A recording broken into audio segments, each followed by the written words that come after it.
आप प्रयास कीजिए, सफलता उसके हाथ में। वो क्या बनाना चाहता है, आपको क्या करना चाहता है, मालिक जाने ना। दिन है तो रात आएगी, रात है तो निश्चित दिन आएगा। आज असफलता है तो निश्चित कल सफलता होगी।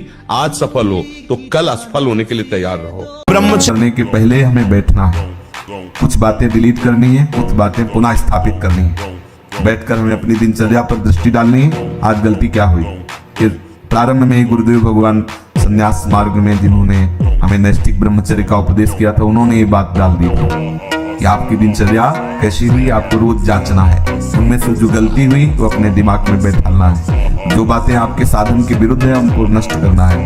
उनका नष्ट करना मतलब उनको स्वीकार ना करना होता है। जो गलती हुई आगे से ना हो, क्यों हुई ऐसा समझो। माता पिता भले कड़वा बोले, लेकिन जितना वो प्यार करते हैं ना हृदय से, दूसरा नहीं करेगा। चाहे जितना दुख हो, जब माँ ऐसे हृदय से लगा लेती ना, तो एक असीम आनंद मिलता है। देखो माता पिता सबसे बड़े परमात्मा है हमारे, वो गुरु है, सबको मानना चाहिए।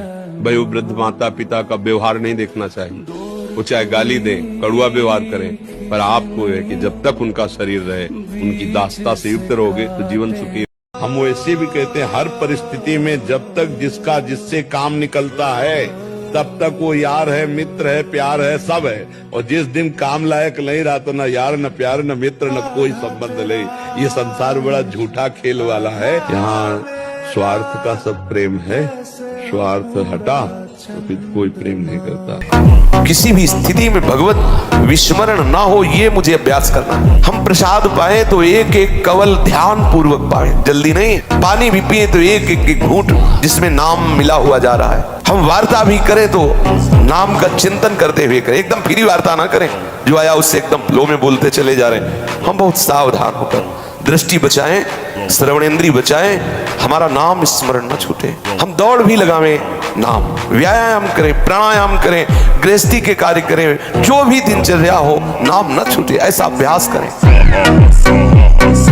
हाँ, ये जरूर कि नाम जप करते हुए किसी दूसरे को हल्का मत समझो, किसी को नीच मत समझो, अपने को अभिमान में मत लाओ। अच्छा आदमी में देखो, गंदा आदमी, बंद हो जाएगा भजन, क्योंकि सब में भगवान बैठे हुए हैं।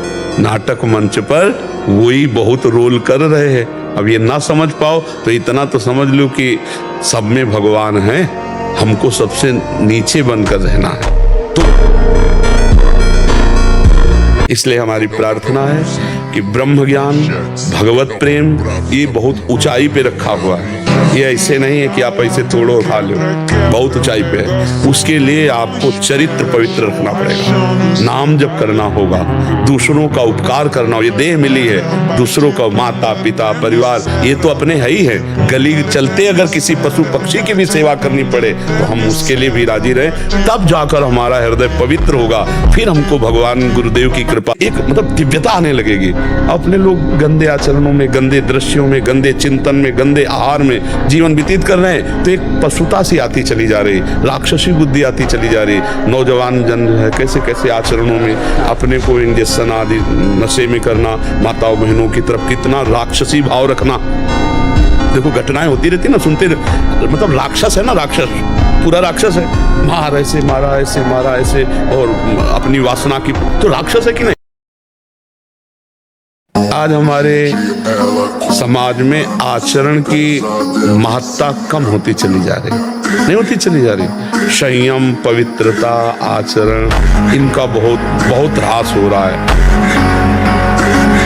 आप शरीर पवित्र रख के देखो, 1 महीना झूठा मुंह मत रखना, शरीर पवित्र रखो और ब्रह्मचर्य रह के देखो, 1 महीने में आपको ऐसा लगेगा आप देवता हैं। तो भैया 11 वर्ष की अवस्था से घर से निकले थे भगवत कृपा से, और अभी आप जो अवस्था देख रहे हैं कुछ दिन की है। ये जो आप देख रहे हैं भीड़ और भड़ाके सब माया का जो लीला विलास है भगवान का, कुछ दिन देख रहे हैं, पूरा जीवन हो गया जलते हुए। और इस जलन में जो आनंद मिला हम तुम्हें कैसे बताएं, उसी आनंद को आप श्रवण कर रहे हो।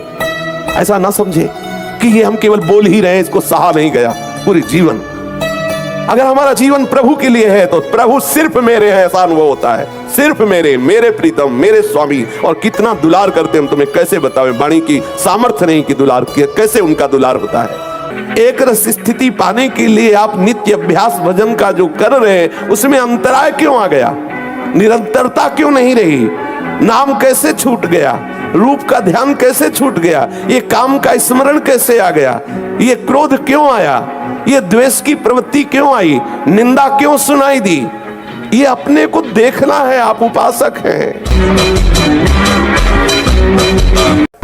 एक एक सेकंड का हिसाब होगा, ध्यान रखना। चाहे शास्त्र विरुद्ध आचरण करोगे तो या शास्त्र अनुकूल आचरण करोगे तो, ऐसा ना समझो कि कोई देख नहीं रहा। हमारा दयालु प्रीतम तुम्हारे हृदय में बैठे तुम्हारी जलन को देख रहा है। तुम उसके लिए जल रहे हो, तुम उसके लिए सब सह रहे हो, सबका उपहास सह रहे हो, सबकी निंदा सह रहे हो और नाना प्रकार के सांसारिक आकर्षणों का वेग सह रहे हो।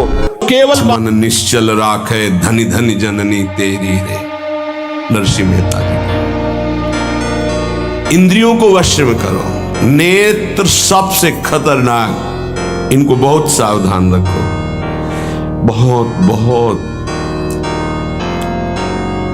ये चंचलता, नेत्रों की चंचलता। भगवत चर्चा हो रही तो हो सकता है शब्द ना सुन पाओ, लेकिन विषय चर्चा हो रही है तो आप 10-5 हाथ दूर होगे तो भी श्रवणेंद्री पकड़ लेगी क्या बातें हो रही। निंदा, स्तुति, विषय चर्चा, इंद्रियों को शासन में रखो, इंद्रियों को वश में करो, क्योंकि ये ज्ञान विज्ञान का नाश करने वाले महापापी काम इन्हीं के वशीभूत होकर तुम्हें नष्ट करते। मार डाल इस पापी को, मार इस काम को नष्ट कर। तस्मात् तुम इंद्रियाण्यादौ नियम भरतर्षभ। ये महाभारत सबको लड़नी पड़ेगी, महाभारत सबको लड़नी पड़ेगी। अगर आपको अपने स्वराज्य सिंहासन पर बैठना है, मुक्त होना है, तो ये युद्ध स्वीकार करना पड़ेगा, ये चुनौती स्वीकार करनी पड़ेगी। भगवान कह रहे इंद्रियों को वश में कर, ज्ञान विज्ञान का नाश करने वाले इस महापापी काम को अवश्य बलपूर्वक मार। ग्रंथ मत पढ़ो, कॉपी ऐसी पुस्तिका जो ब्रह्मचर्यहीनता वाली है, ऐसे कोई दृश्य मोबाइल से मत देखो जो ब्रह्मचर्यहीनता वाले हैं। ऐसे कोई दृश्य बाहर मत देखो, पशु पक्षी आदि मैथुन करते हुए, ऐसे कभी मत देखो। इसका बहुत बड़ा प्रभाव होता है। अगर इन 3 का संयम कर सको तो आपके ब्रह्मचर्य में बहुत लाभ मिलेगा।